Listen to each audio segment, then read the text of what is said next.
Are you curious to learn about the history of the Bible? Welcome. This is a story of the origin Bible. How ancient texts became scriptures.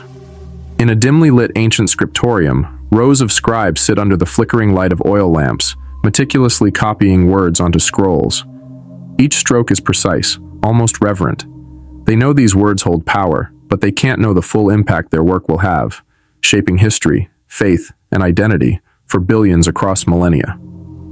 These texts will survive centuries of debate, persecution, and translation, evolving from scattered writings into what we now call the Bible. Yet the journey was neither straightforward nor simple.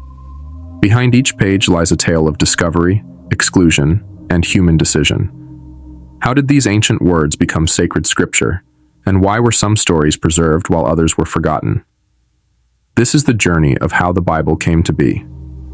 In ancient Mesopotamia and Egypt, the Israelites lived among cultures that passed down stories orally for generations. These tales of creation, family lineage, and divine encounters, the stories of Adam, Noah, and Abraham, were first told around fires or at gatherings. Over time, as the Israelites established themselves as a distinct community, they began to write these stories down, preserving them for future generations and giving birth to the earliest parts of what would become the Bible. The Torah, or the first 5 books of the Bible, captures Israel's journey from a wandering tribe to a united people under God's guidance. Central to this collection is Moses, the leader and lawgiver, whose role symbolizes Israel's unique relationship with the divine. The Torah offered more than history. It provided moral and ethical guidelines, grounding Israel's identity. As these early texts were compiled, they became the core of Jewish life, deeply woven into the community's beliefs and practices. As Israel's history unfolded, generations added new writings, wisdom literature, like Psalms and Proverbs, which explored human experience and divine wisdom, and prophetic books, which conveyed messages of warning and hope. These writings emerged during turbulent periods, wars, exiles, and hopes of return. Each book reflected Israel's struggles and aspirations, capturing moments of despair, resilience, and faith. Among Jewish groups, debates rose about which texts were sacred. Some communities revered only the Torah, while others expanded their sacred collections to include the prophets and writings. By the time of Jesus, these debates had led to a collection called the Hebrew Bible, a set of texts recognized by most Jews as divinely inspired, though differences persisted. The story of Jesus began to spread through oral tradition, as his followers shared accounts of his teachings and miracles. After his death, these stories gained urgency, with communities preserving Jesus' life and message, first by word of mouth and then in written form.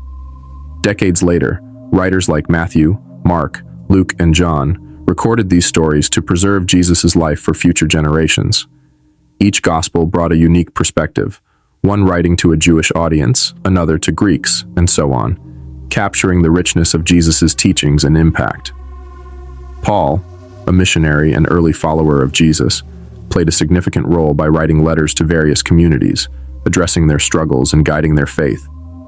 These letters, known as epistles, became central to early Christian beliefs, offering practical and theological insights that shaped the early church.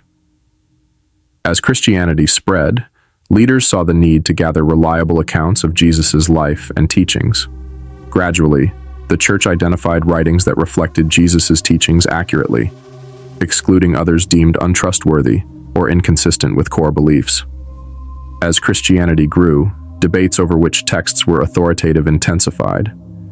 Different regions and groups had their own lists, with some favoring certain gospels or letters, while others excluded them. These disagreements led to discussions among church leaders about establishing an official set of scriptures. Figures like Athanasius began to create lists of accepted books, and church councils met to solidify these choices.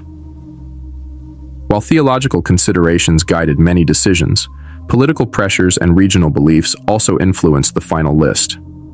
These councils marked a crucial step in defining the New Testament. Many writings, such as the Gospel of Thomas and the Book of Enoch, were excluded from the canon. These texts offered alternative perspectives, but were considered too unorthodox or conflicting with established beliefs. Yet these lost books provide valuable insights into early Christian diversity.